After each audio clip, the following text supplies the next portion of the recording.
welcome to another brand new episode of Dingers and Stingers, the podcast that knows how few 0-2 teams make the playoffs.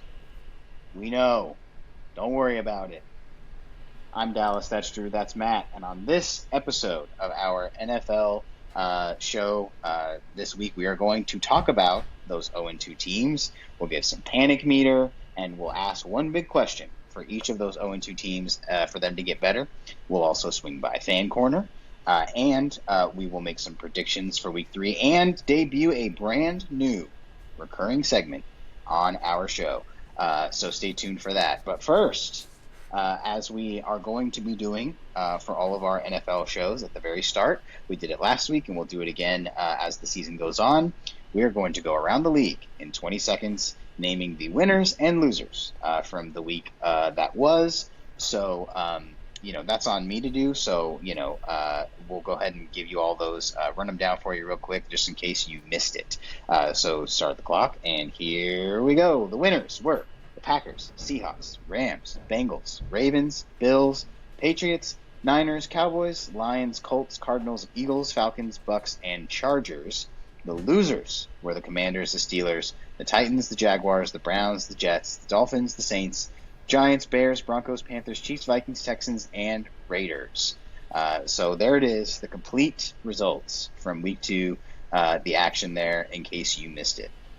So let's go and get this show on the road here with our panic meter. So we're going to talk about those 0-2 teams, how worried they should be, and one big question that needs answering for them to improve this year. And we've got a lot of teams to hit, so we got to get right into it because there are a lot of teams out here that are right in the struggle bus to start the year. So let's start in the AFC and go to the Jets. Matt has our panic meter and big question for that team. Yeah, I think my answer for the panic meter for this team specific is going to be based on and I'll say this for all of my answers. I'm basing it off what was the expectation going into the season, right? Like if you expect it to be bad and you're 0-2, I'm probably not panicking. I'm just like, damn, like here we are.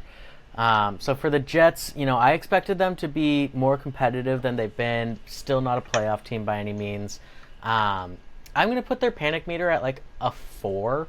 I think it's never a good sign when you have a mobile quarterback who gets hurt in the second game of the season, and then your backup is someone who's had a history of being hurt. That part of it is never great, and if the Jets were really thinking that Justin Fields could be their guy, that would be somewhat of a concern. But at the same time, I'm like, he lost a shootout to the Steelers in a game where his defense, in my opinion, completely sold him out. And then it's the Bills. Like, what are you going to do, man? Most teams are going to lose to the Bills in that manner. So it's I wouldn't be worried too much, is all I'm going to say. As far as one big question goes, I think for me it's got to be what is this team going to do on defense? Because that's back-to-back weeks where they've given up 30 plus. And say what you want about the Bills, it's this was a defensive first team for the past, I can't even tell you how many years. They tried their little Adam Gase experiment to no success, but like we went from Rex Ryan, a little mess in the middle, then we brought in Robert Saleh. Like this has been a team that we, even at their worst, have expected to have a good defense. And to this point this year, that just hasn't really been the case. And that's with them bringing in a defensive head coach. So I think that'd be my big question, can this defense start to resemble a good unit, or are they going to be a team that finishes this year giving up 30 points a game? Because if that's the case, they're really not going to win many games. Yeah, and I think for that defense, you got to look at who's on it. Like this team should be performing better than they are.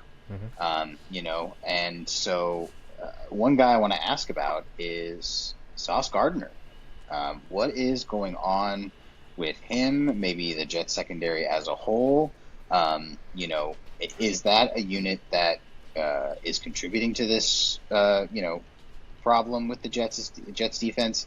Is Sauce Gardner underperforming? Like, what do you guys see from the Jets secondary and specifically Sauce Gardner that you could be concerning?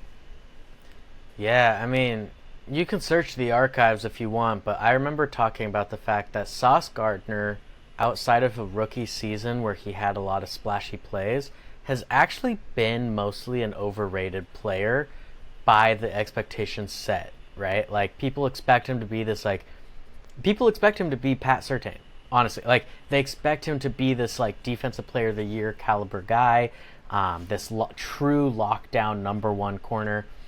And really, that's not been who he is in the pros.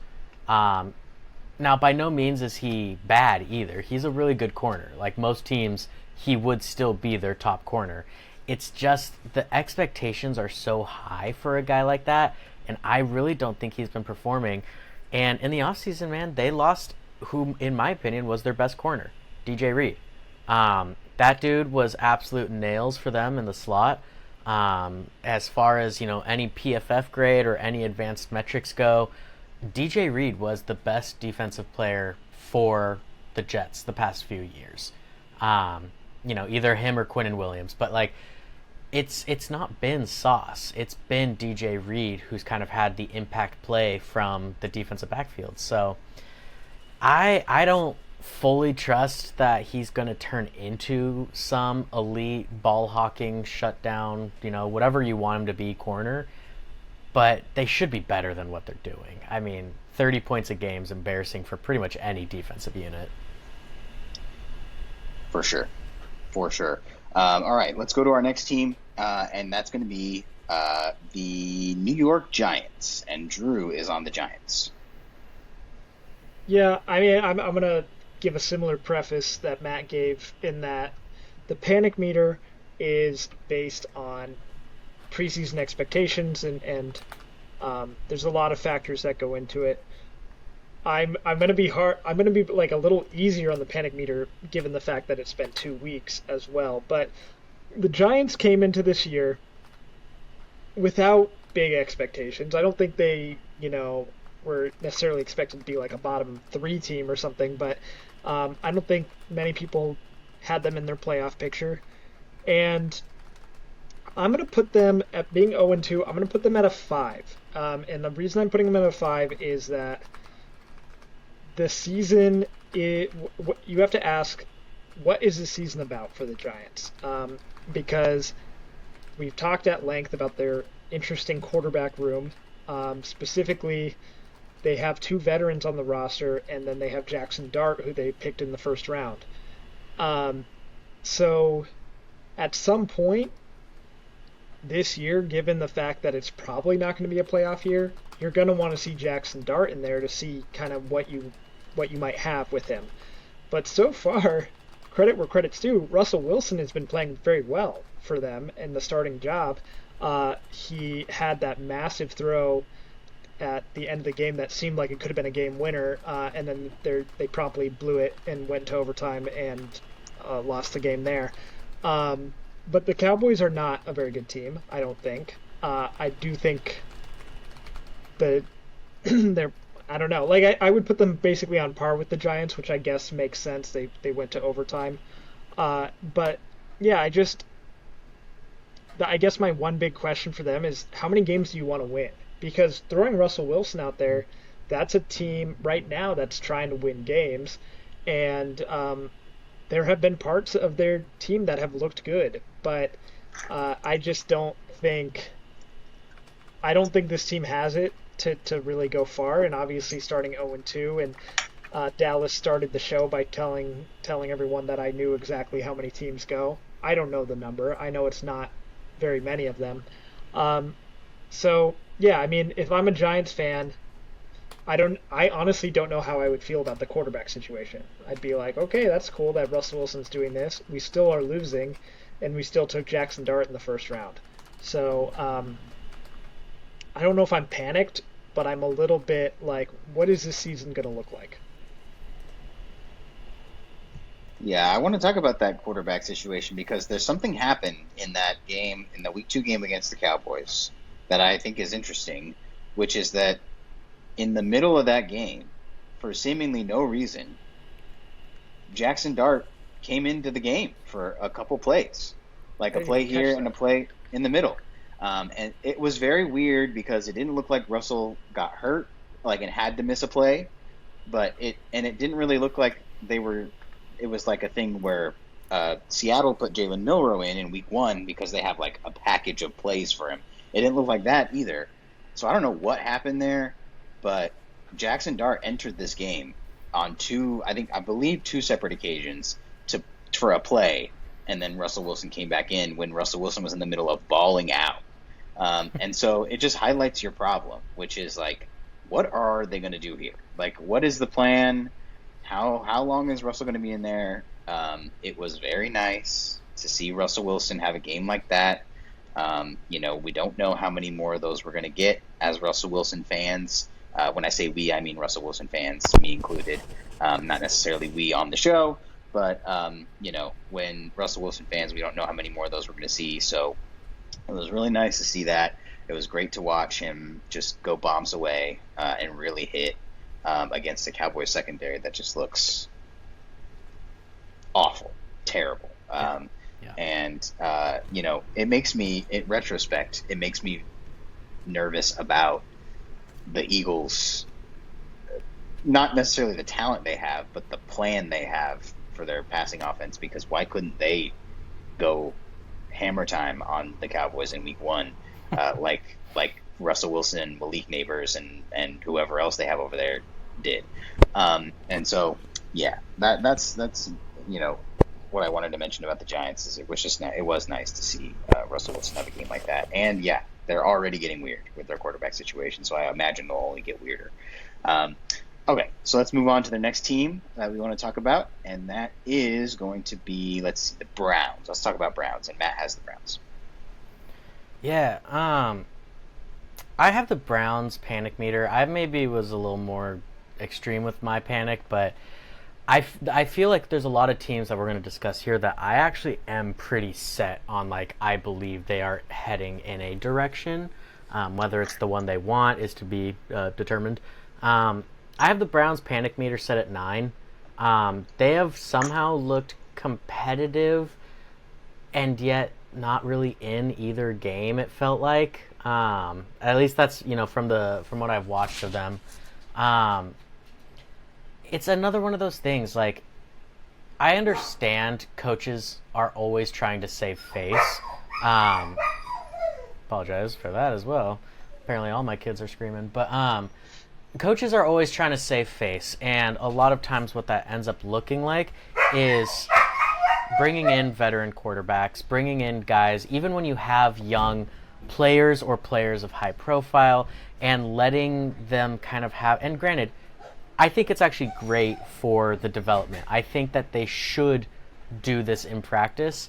The issue being, what is the Browns' goal this year, right? Like, are they trying to be competitive? Myles Garrett requested a trade in the offseason and said, I want to be a part of a team that wins.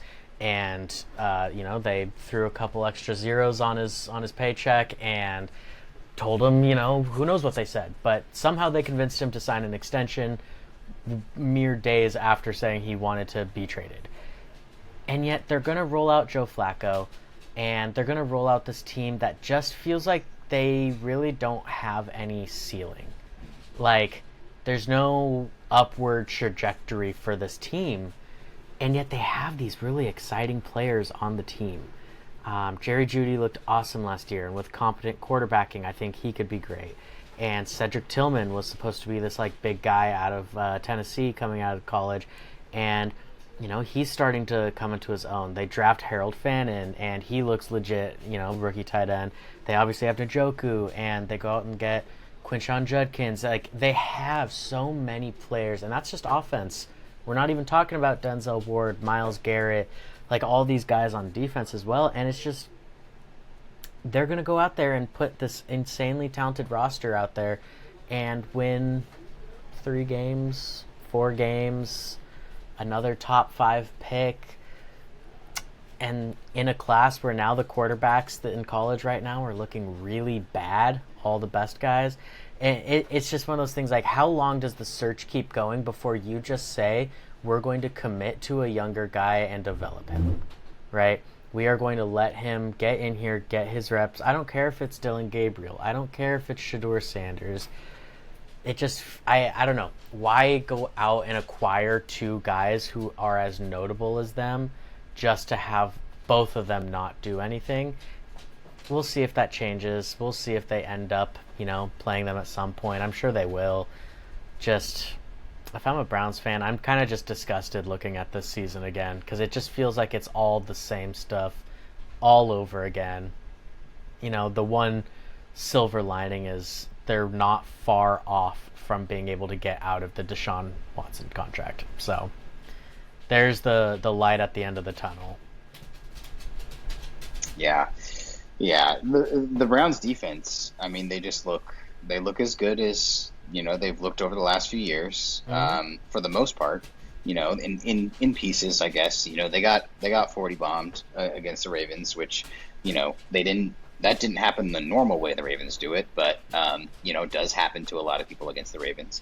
But, Myles Garrett looks locked in so far. Things like that are happening for them. So, it's kind of a situation similar to the Giants, which is like, how long do you want to wait until you put one of the two quarterbacks you drafted in these games to kind of put some juice in to the team and to the fan base. It was cool to see Joe Flacco and Lamar Jackson on the field together. That was, kind of cool, knowing that they, how close they used to be, / maybe still are, / on the postseason, or the post game, handshakes and stuff, looking good. It was cool to see that, but this is going to be another fan base that's watching and waiting for that rookie to show up. So let's go to our next team. We'll bounce back to the NFC and talk about the Panthers, and Drew's on the Panthers. Yeah, I went a little more aggressive with the panic meter on this one. I went with an 8 with the Panthers, and the reason is they have been bad for a couple years now. And the end of last season looked like maybe Bryce Young had turned a corner. It looked like maybe, was it in the middle of last year when they fired Matt Rule and then moved on? Was that last year? Or was that 2 I believe years it was ago? the year before, yeah. Dave Canales was like... Yeah, Okay. they just benched Bryce Young, and then Andy Dalton got in his car crash. Right, yeah, so they've just had all sorts of stuff going on. They've been pretty much a mess. But this year, coming off of Bryce Young playing a little more solidly, getting Tetairoa McMillan in the draft made you think, oh, that's like a true number one weapon for Bryce Young. Chuba Hubbard had a really good year last year. You kind of just, if you're a Panthers fan playing in a bad division, you could maybe have talked yourself into a sneaky, 10-win season where you win the division if other teams, kind of falter a little bit. But so far, they have played the Jaguars and they've played the Cardinals. And they lost both games, and I don't think either of those teams is going to be particularly close to the playoff picture. I mean, we'll see, obviously. We don't know. But, if I'm a Panthers fan, I would be hoping to win those 2 games, and they didn't do it. And my big question for them is, can you make it a game before the game's over? Because both weeks, they just could not get going. And so this Cardinals game this past weekend ended up being a fairly close final score, but the Panthers didn't score a touchdown until the fourth quarter. I think they had only had 3 points until that point or something like that. It's taken them too long to get anything going on offense. And by that point, like I said, the game's already over. So that is something they're going to need to figure out if they want to get competitive at all this year.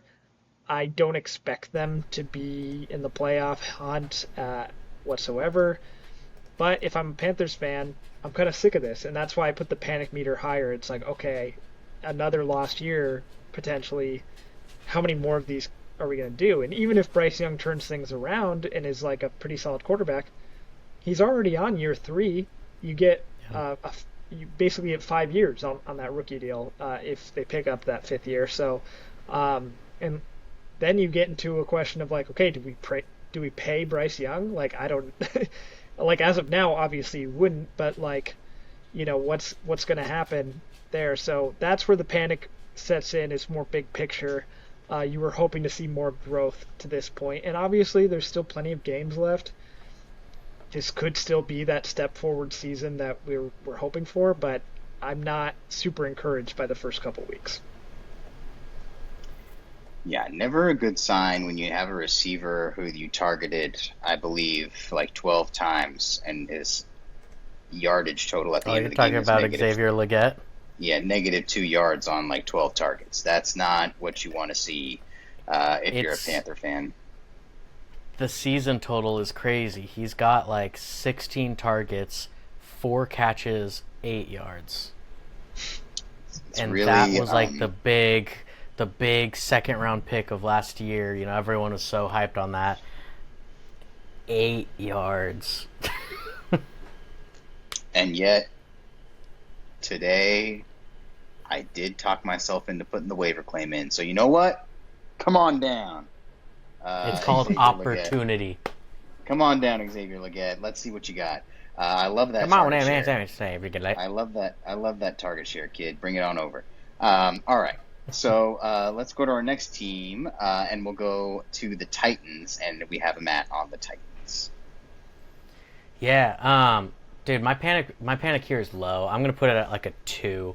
Like, obviously, you never like seeing a bad season, and right now the Titans don't look good per se. But also, if you actually watch, I'm a Rams fan, so I watched our game against them, and I also watched their game in Week 1. Cam Ward looks good. Like, Cam Ward looks like he kind of has it.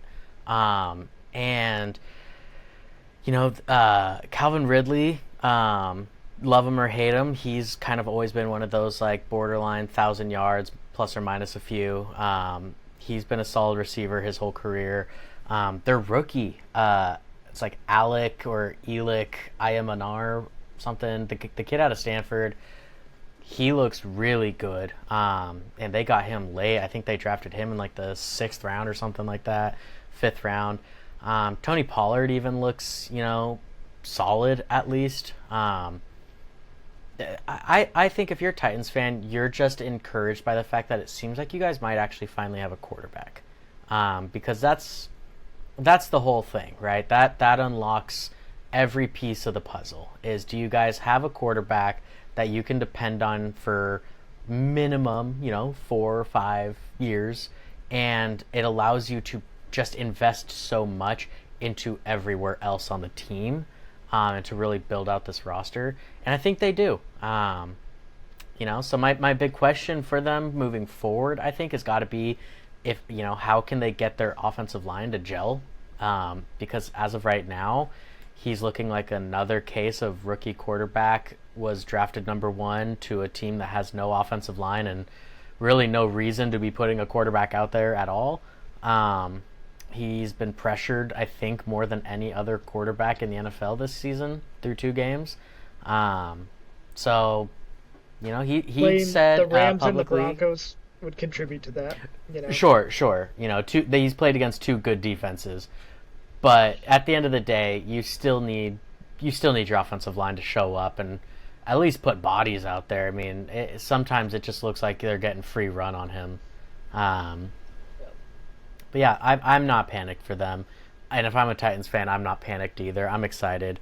Just as long as your expectations for this year were low, I would be excited. Yeah, and good thing. Another good thing for the Titans, that defense looks pretty good. They look solid.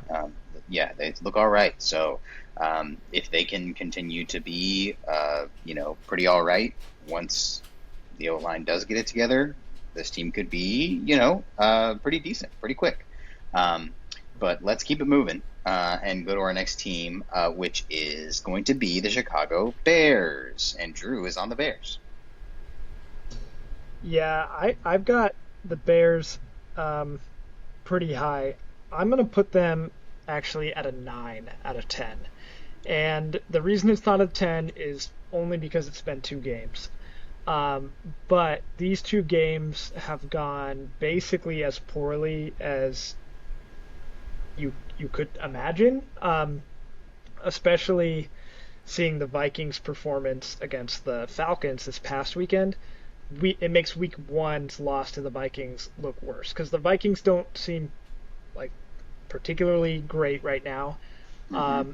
And the Bears kind of let them back in that game and let them win at the end. And then this week they played the Lions, who looked awful in week 1, and just got their doors blown off. What was it, 52-14 or something like that? Yeah, it was really, really bad. A lot, obviously, on the defense. That is not encouraging whatsoever. But you brought in the head coach, Ben Johnson, to worry about the offense.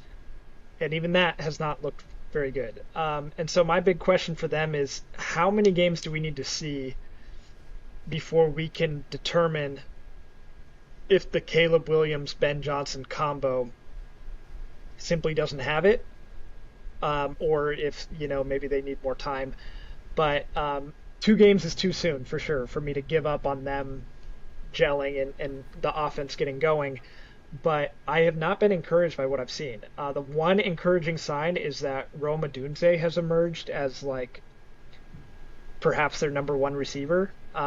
He has looked really good this year. And Caleb has shown flashes, and we know what Ben Johnson can do as an offensive mind. So I'm not ready to give up on the Bears, but if you're a Bears fan, your expectations were relatively high going into this year. Caleb Williams going into year 2. They did a lot to bolster this offense, and obviously hiring Ben Johnson is the biggest addition. To see what the offense looks like through 2 weeks, and then obviously, offense looking mid, defense looking atrocious, that is not a combination to win football games. So Bears fans, you've got to be feeling pretty bad right now. You probably, because the history of the Bears in especially recent history, they've been burned a lot. I imagine the questions are seeping in, and the less reasonable fans are already at an 11 and already want to get rid of Caleb or something. I don't know, but I have not been encouraged so far. So I'm starting to sweat. I'm starting to panic. By week 5 we could be at a 10 here, but we'll see what happens. Yeah, for the Bears, what I'll add there is I want to introduce a stat to this show, not to either of you probably or to anyone listening, but we haven't really ever used it on the show before, which is success rate. And success rate is another efficiency metric that I like to look at. And so a play is considered successful if it gains at least 40% of the required yards on first down, 60% of the required yards on second down, and 100% on third and fourth down. So that's what defines a successful play. And right now, the relevance to this discussion is that going into week 3, after 2 weeks of action here, you have Caleb Williams sitting at 29th among quarterbacks in success rate. And so with him dropping back and throwing and trying to make plays, it's really, as far as a comparison across the entire league, he's one of the worst quarterbacks right now at making the play do what it's supposed to do, and it's really not an encouraging signal here. And then so it's a relevant stat, and it's one that we'll keep an eye on for Caleb Williams and a lot of people. But this is one where you need to see him perform better there, especially in a Ben Johnson offense that relies so much on staying on schedule and keeping efficient and methodical drives, so you set up the big shots later in the game and things like that. And so, the Bears, they look sorry. And just for Bears edification, the final score of that Lions game was 52-21. There was probably a garbage time touchdown in there. But that was the final score. That one absolutely got smoked. So we'll see what the future has for the Bears. The immediate future doesn't look super great. But on to our next team. Keep the train moving here and go to the Dolphins. And Matt has the Dolphins. Yeah, this is the only team on this list I think I genuinely give a 10 to. This is as bad. This is as truly as bad, I think, as I've ever seen a culture around a team, and especially so publicly. I've watched a countless number of videos breaking down, tape from their games, and because they are a talented team, their box scores sometimes might make their games look closer than they are. You look at A-Chain having a good game, and you're like, oh well, they still drew up the explosives. It's not. I'm trying to think of the right way to say it. It's not anything that the Dolphins are inherently doing that makes these plays happen. It is players going out on a field and being special players. But you can't win games like that. You can't just put a good player out there, give him a bad play, and say, okay, make it happen. Very rarely is that going to lead to success, let alone consistent success. Mike McDaniels looks like he's completely given up. His body language is bad. His post-game interviews, which are usually a little funny, now kind of come off as defeatist, and just the vibes over there are sour, and it feels like a long time coming, even though I've really rooted for this Dolphins team under McDaniel. I wanted them to be good, and they used to be the team that would just beat up on the bad teams and lose to the good teams, and they looked out of place against the true playoff teams, and now they're starting to look out of place against pretty much every team. I'm putting that panic meter at a 10. My big question is, what's the direction? Because this is not the worst roster in the NFL, and I would argue they're playing like they are. What is the direction of this team? What is there? Because they built a scheme around Tua and Tyreek, and it was the fact that Tua could throw with anticipation, and Tyreek can beat someone deep in man coverage. That's essentially what they've built this entire scheme around, and neither of those things seem to be true anymore. So how do you pivot? What direction do you go as a team? And yeah, it's a vague question, but at the end of the day, what else can you do? This looks like a team that is going to not be a favorite in any game down the stretch. I don't know. It's been a while since I've thought so poorly of a team. Yeah, the defense looks really soft, and they're just getting people are just what's the phrase? Imposing their will on them, really. Yeah. From the players don't look bought into anything. Yeah, and it is really tough when the attitude seeming from the top is that we were done before we started, and so it is really tough to overcome that. And so we'll see if the Dolphins have what it takes to overcome that. But yeah, I think right to be panicked if you're a Dolphins fan about what the future holds for this team, especially this year. But all right, let's go to our next team here. Second to last team we're going to talk about for the 0-2 squad, and that is the Kansas City Chiefs. Drew is on the Chiefs. Tell us what the heck is going on with Kansas City. Yeah. Well, the Chiefs, obviously being 0-2, is kind of a position they haven't seen themselves in a while. But I put the panic meter only at a 3. And the reason I didn't do higher is because they're the Chiefs. I mean, let's face it. They should be fine. They should be able to make the playoffs. Patrick Mahomes is Patrick Mahomes. Andy Reid is Andy Reid. There was a moment where Travis Kelce was really pissed off on the sideline. Well, we've seen that before, and they've still won Super Bowls. So that kind of thing doesn't necessarily make me concerned. And they played the Eagles this week, who we know what the Eagles are. They're a very good team. And they played the Chargers in Brazil last week, and the Chargers look pretty good so far. So I don't necessarily think there's reason to panic if you're a Chiefs fan. But the reason I didn't put it as a 1 is because you do have to win football games. It's not good to start 0-2. Um, and and there is, some cause for concern. They looked so bad in the Super Bowl last year. And now, so this is 3 straight losses. I think I read that's like the first time in his NFL career that Patrick Mahomes has lost 3 straight starts. There was a lot of months in between a couple of those, but um, it it's just like, you know, at some point this dynasty is going to end, and I'm not saying it's right now, but that question starts to loom a little bit, and they don't really, they've got Rashi Rice is going to come back at some point.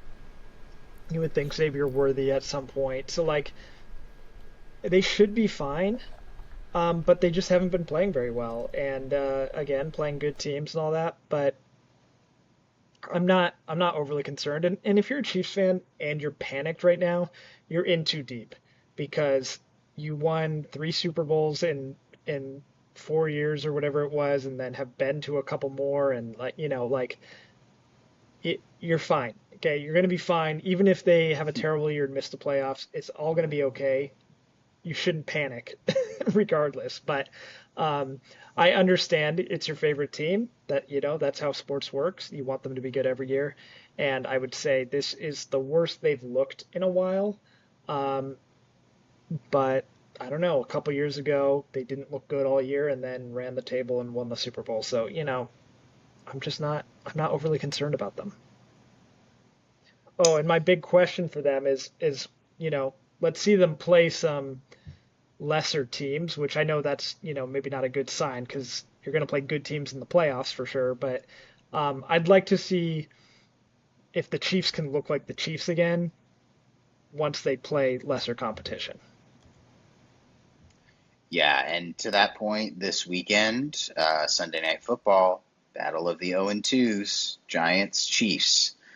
So we'll have our eye on that to see which one of these teams breaks the streak and could get your question answered. How do the Chiefs look against mid to bad teams? Well, we'll find out on Sunday night. But let's go now to our last 0-2 team that we will talk about today, which is the Houston Texans, the last team to reach 0-2 of the teams on our list. And Matt is on the Texans. Yeah, I have their panic meter set at a 7. Reason being is, there's a common trope of quarterbacks having their sophomore slump. That is not uncommon. In fact, it's almost predictable at this point. Very few quarterbacks in year 2 actually outperform themselves if they were good in year 1. The issue is most quarterbacks that do that either bounce back in year 3 or their career kind of dwindles and they become journeyman backups or just kind of these guys who kick the can on different teams. CJ Stroud has not looked good, at least compared to what we expect him to be. And I think, it's simply stated, but that's my big question for the Texans this year is truly just like, is the issue that's happening on offense for them CJ Stroud related? Is it the offensive line? Is it the offensive coordinator? Because clearly something's wrong, right? CJ Stroud, Nico Collins, that used to be a explosive dynamic. People were talking about, is Nico Collins going to end up being a top 5, top 6 type of receiver? Now he's catching like 1 or 2 balls a game. And granted, like last game, they had that great, it was like 30-yard touchdown pass on the sideline. But like, is that it from your number 1 guy? And you go out and you draft 2 receivers in the draft, a 2nd and a 4th round pick. Neither of them really get involved. Like most of the offense is unexplosive run plays and short checkdowns.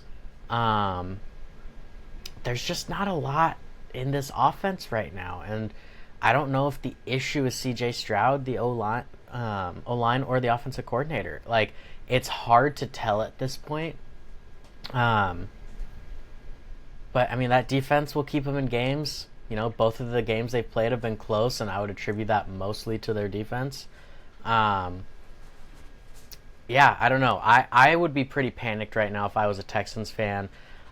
You have to wonder, like, you got your hopes so high after CJ Stroud's rookie year that you were like, oh my gosh, we have our franchise quarterback. The rest of the division is kind of tanking, and they're turning into these pitfalls of teams. And then last year they did make playoffs, right? They squeaked in, and I say squeaked in, someone had to win that division, but like they were clearly worse than their competition in the playoffs. And then this year, it just looks like more of the same. I think my panic meter for the Texans really is my panic meter for CJ Stroud. Like, I don't know what's going to be the case for him. And this is a guy who I thought was the best quarterback coming out of his class. I was high on CJ Stroud, so we'll see. We'll see if it's just a new offensive coordinator again and he's got to figure it all out again, but I'm worried, to say the least, for the Texans. Yeah. Yeah, for the Texans, what I'll note there is just, I think it's, I think I would rather, I don't know, because the CJ Stroud of it all makes it hard, but I might rather have a problem on offense than defense if I'm just picking generally, like, which unit I want to need work, because the defense can keep them in these games. I mean, this pass rush looks like deadly, and Derek Stingley Jr. looks like the stickiest corner, in the league at times. And so, he is going to have great games as the year goes on. Continue to do that. So, luckily for the Texans, their defense should hold until their offense can figure it out. All right, so there's the 0-2 teams and the panic meter. Well, one thing I want to add. Yeah. One thing I want to add to this segment. I looked it up. We do know, our podcast does know the amount of teams that have ever started 0-2 and made the playoffs, and the number of teams ever to have done it is 42.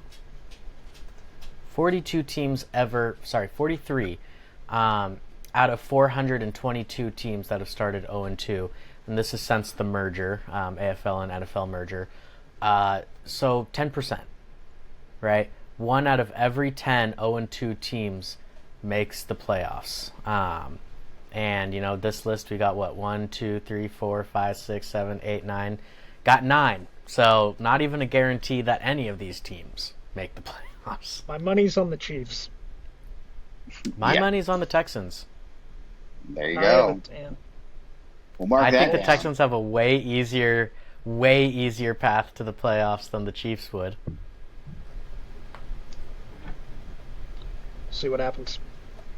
Yeah, we'll mark that down. But yes, there you go. That is the stat on 0-2 teams. And those are the 0-2 teams we have to start the 2025 season. So we'll keep our eye on them. I'll talk about them more, I'm sure, as the year goes on.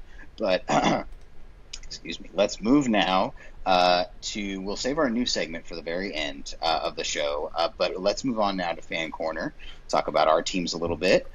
So let's start with Seattle. So we'll start with the Seahawks. Celebrating the W over here in Seahawk land. It was a good game against the Steelers.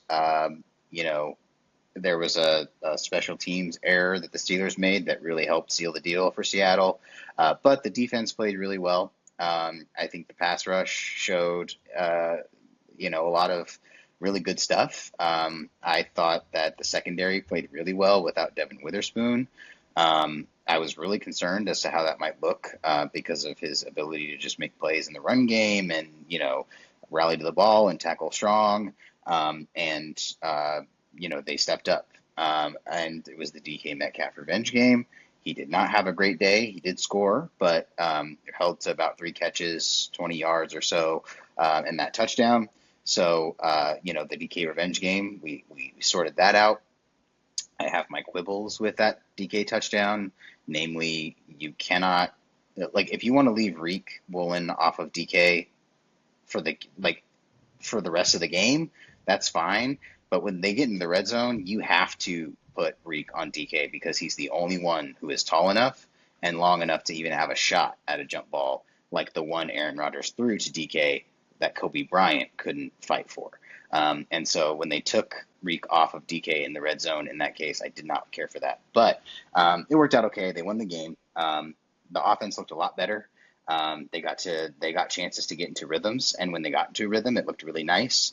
I think, despite preseason flashes from Charbonnet and week one flashes from Charbonnet, the best version of this offense is still Ken Walker running the ball as much as possible because every time he touches the ball, he can go to the end zone. Like it's possible. Every time he touches the ball, he could break it. And so they need to stay with Ken as long as they can.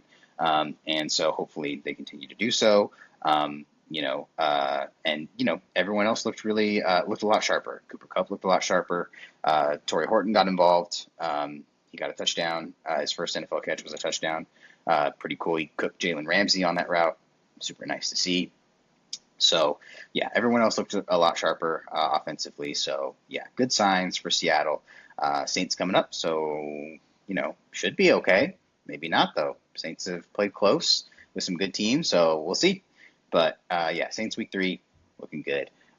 Let's go to the Rams next and talk about what's going on in LA. Yeah, we're 2-0. Right, like we've won both of our games. Neither game I've come out saying like, "Oh man, we dominated that. We looked great. We did," and yet both weeks, our players have been grading out well. We have a new middle linebacker who we were able to snag from the Falcons, Landman, and he goes by Landshark, which is cheesy but fun. And he's been awesome. Like. He's the one who had the big, peanut punch in week 1 that kind of sealed the dub for us. And then this past weekend against the Titans, it was still a close game. And then on the strip sack, he was the guy who was able to dart through and pick up the ball, which is kind of what turned that game around and made it seem like it was more of a blowout than it was. Stafford looks great, man. Like he started off a little hesitant, but he looks great. The only thing I'm really concerned about right now is our run game looks pretty limited, to say the least. There's just no explosives coming from the run game. Would love to see more of that, but at the end of the day, man, I can't complain. We're 2-0. That's what it's about. We just got to keep winning games. Win the ones that we're supposed to, and hopefully pull off a few that we're not.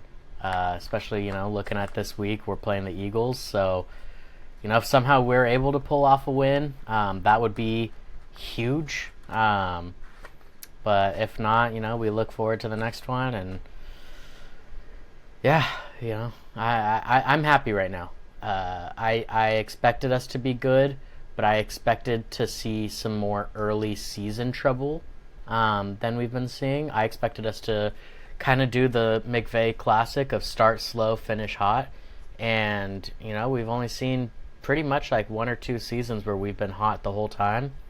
Both times we ended up in the Super Bowl. So, it's our first 2-0 start since our last Super Bowl appearance. So, hopefully. All right. Let's wrap up Fan Corner over in Denver. What's going on in Broncos land? Drew. Yeah, we had a tough loss this weekend against the Colts, and I want to preface my segment by saying I did not watch this game live outside of a few plays because I went and saw Toy Story in theaters, and it was still good. But Still good. I will say that losing to the Colts is not ideal. we on this podcast thought the Colts were going to be a very, very bad team this year. So far, they do not look that bad. And they kind of beat our defense up in a way that was a little concerning. Jonathan Taylor ran at will all over the place, it seems like. And I saw that Pat Surtain was targeted the most times in a game since he was a rookie. So, like, they weren't afraid of going after people. Daniel Jones had a really good game as well. But at the end of the day, the Broncos were in a position to win this game. And if they would have taken care of business on a few certain plays, they would have won this game. Bo Nix had a kind of bad interception pretty late in the game. We had a missed field goal pretty late in the game that was makeable. And then the Colts missed their game-winning field goal, but we got called for leverage, on a kick. And it was one of those things where, I could, if I was a different type of fan, I might make a big stink about that because it was a little bit of a ticky-tack call in an important moment. But at the end of the day, we've talked about this with other teams and other types of plays. Call the game as the rules say, and by the letter of the law, we broke the rule, so it is what it is.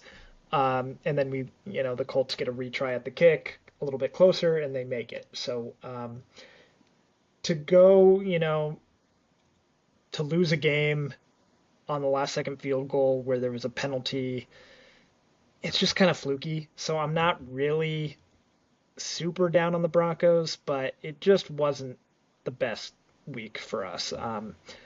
So that's kind of how I feel. I think it's still early enough to be like, well, it seems like every year, like the fewer and fewer snaps that the starters get in preseason games and just the way the NFL works nowadays. I don't take as much stock in the really early games of the season, but at the same time, I did not like the way the defense looked, and we had some really bad games towards the end of last year, including the playoffs. So we got the Chargers this weekend in LA. I'm not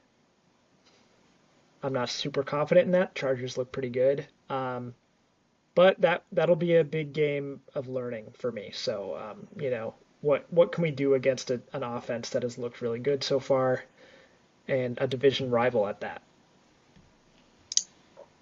Yeah. A lot of interesting things to come for all of our teams this week. Can the Seahawks win games against teams they're supposed to? Can the Broncos look good against a team that, a lot of people think looks really nice? Can the Rams get revenge, against the Eagles? So a lot of interesting things to watch for next week's Fan Corner. But for now, let's move on to our Locked In segment for our NFL show, which will log some predictions for Week 3. But first, we must discuss our predictions from the last week. So we are going to start with Matt. So please discuss your prediction from last week, how it went, and then talk about your prediction for this week. Yeah, my prediction last week was after some comments made by the Browns secondary, specifically Grant Delpit. I predicted that Derrick Henry was going to embarrass Delpit at some point in this game. And if you just looked at the score of the game, you would have assumed, oh, yeah, probably Derrick had a huge part of this because, they put up like 40 points, absolutely dominated. And then you look, and it's like Derrick Henry had 12, rushes for like 20 yards and a fumble. And you're like, that doesn't make too much sense. But alas, I take the L. That's okay. We live and we learn. But yeah, really, really, really couldn't have been more off on that one. There's a way to be more off on a prediction, but we'll see.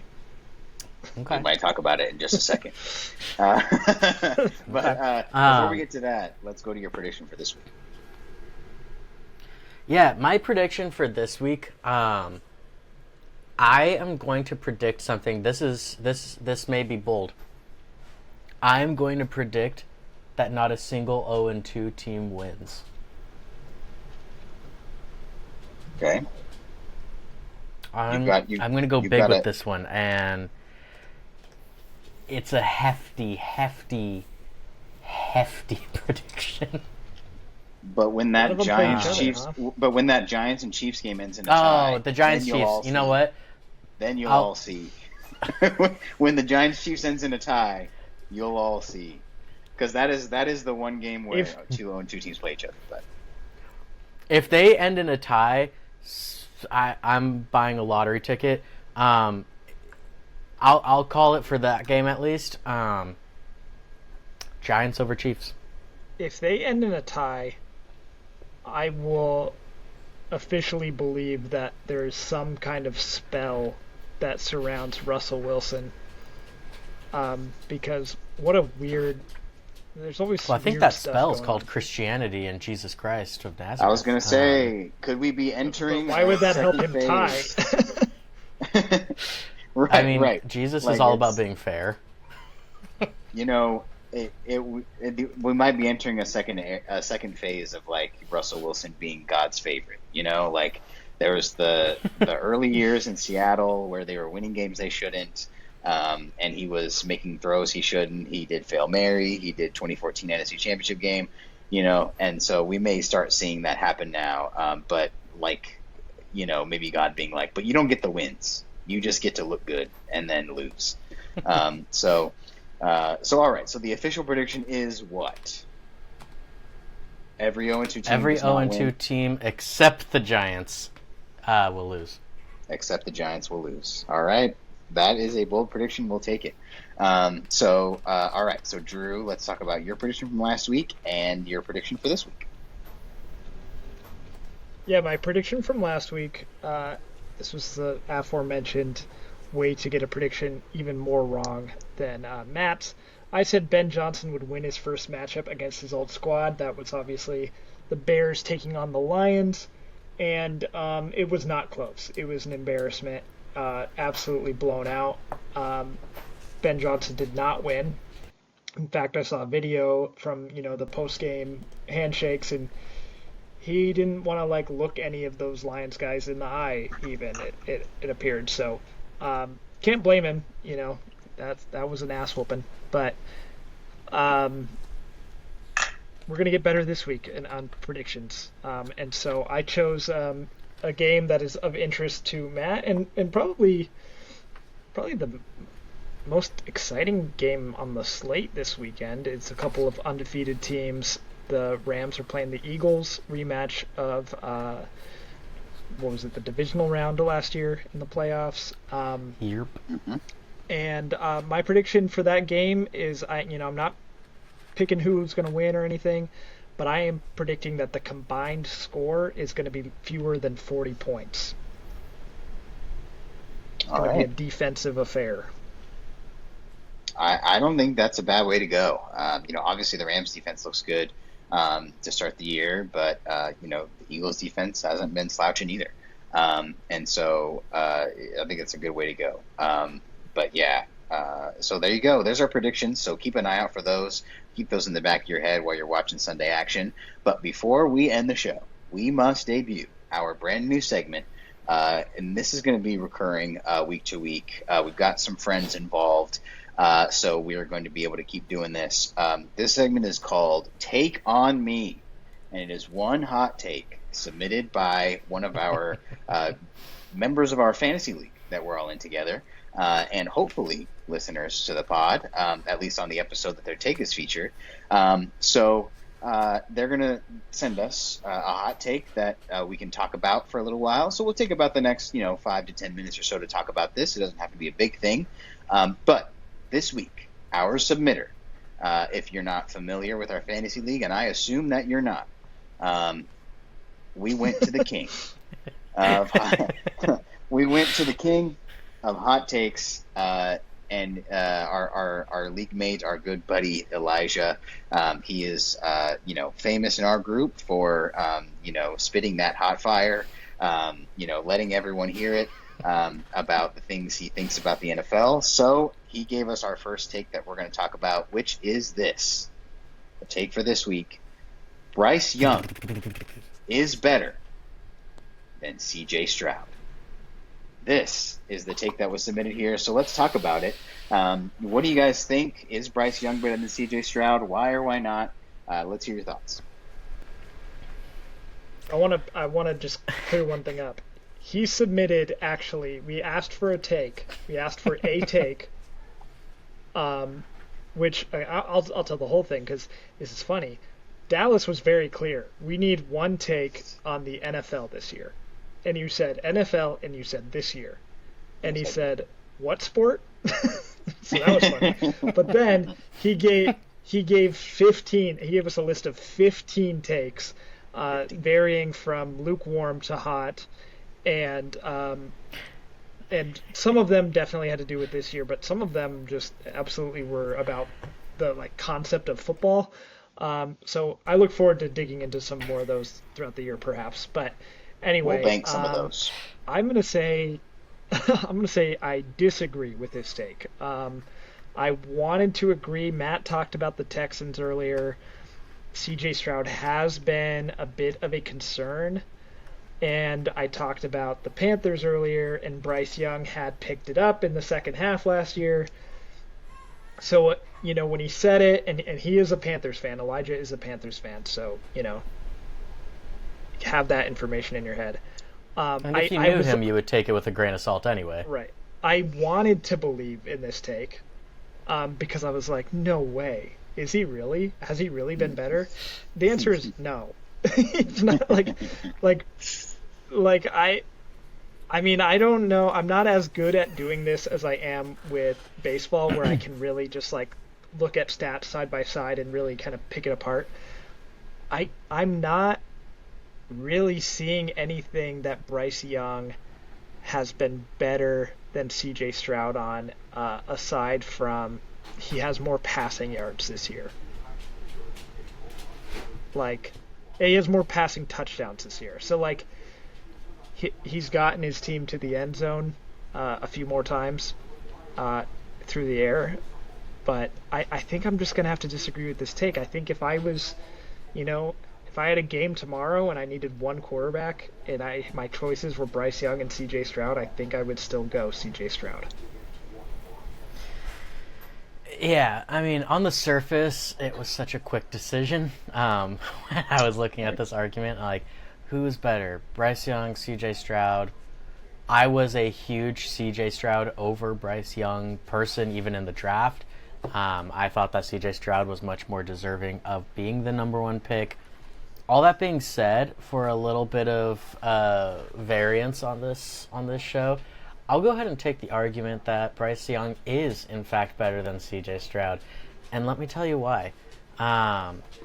They've played each other once at the NFL level, and you would never believe Bryce Young led a 15-play, 86-yard game-winning drive, of which he finished with 235 yards and a touchdown, to CJ Stroud's 140 yards and 0 touchdowns. Carolina won that game. That was October 29th of 2023. But get this. I'm trying to convince myself as I'm reading my notes I wrote for this argument. Bryce Young, obviously, very famously came back after being benched last year and actually looked really good. He closed the year having 10 touchdowns with 0 turnovers, which is a huge part of his struggle, is he turned the ball over a lot. And he had the 4th best EPA per play at .34 in the NFL across that stretch of games. Everyone was very hyped coming into this season, like we talked about. Things haven't looked exactly as people thought, but even, last year in 2024, he had the highest pressure rate game of any quarterback in any season ever. He had a game where he was pressured on 68.6% of his dropbacks. And yet, despite all of this, his team has continued to improve. Their offensive line is improved. The skill positions are improved. his sack rate is down. He in the past 2 years was taking a sack at about a 10% clip. He's got that down this year to 6.1. There's a lot of things that are, despite the 0-2 start, in his favor.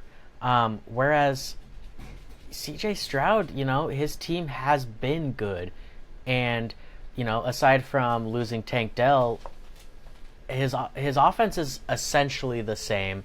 And granted, the offensive line has changed a bunch of times, but his offensive line was never good anyways. So it's, we talked about this in baseball with the Rockies. Sometimes when you're so bad, change is good regardless because it's different. And so I'm gonna justify Elijah a little bit here, and I'm gonna say Bryce Young is better than CJ Stroud. Only if you look at one person's trajectory seems to be at least slightly pointing up, while the other's is slightly pointing down. At some point, maybe we're like right here, and by the end of the year we might be like there. Who's to say? Stranger things have happened.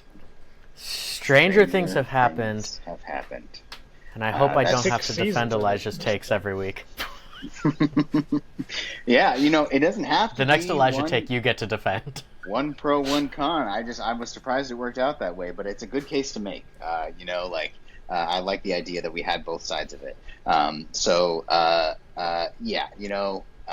have nothing to add to that. My opinion is that I think that CJ Stroud. What's your 1 to 10 scale rating from 1 chili pepper to 10 chili peppers? Yeah. I think, I was looking it up as you guys were talking, but since they came into the league, CJ Stroud's EPA per play company since 2023 is he's sandwiched between Russell Wilson and Aaron Rodgers, which, on the surface doesn't look great, but Bryce Young is sandwiched between Mac Jones and Sam Howell. And so that is markedly worse even than where CJ Stroud is. I think, whatever metric you want to go off of, I think the preferred quarterback is clear, but it's a good point. One's pointing slightly upward and the other is pointing slightly downward at the time. So we'll see come into the year if this is a closer argument. We'll see. But that will do it for our NFL show, our meaty NFL Week 2 show. We appreciate you sticking around, listening to our show this week. If you have not already, make sure you subscribe to us here on YouTube. Follow us on Instagram at Dingers and Stingers. Drop in the comments your panic meters for these 0-2 teams. If your team is an 0-2 team, we especially want to hear from you about what your panic meter is and why you think your team can get better. Obviously, you're all welcome to take on Elijah. So let us know in the comments what you think about Bryce Young versus CJ Stroud, that age-old argument, that age-old debate, who is better. So we'll get your thoughts on that. Tune in for our MLB show this week. Go back and take a look at that, or go forward and take a look at it, depending on when this comes out. But we will meet again next week to once again talk MLB and NFL. But until then, we'll see you next time. Thank you. Goodbye.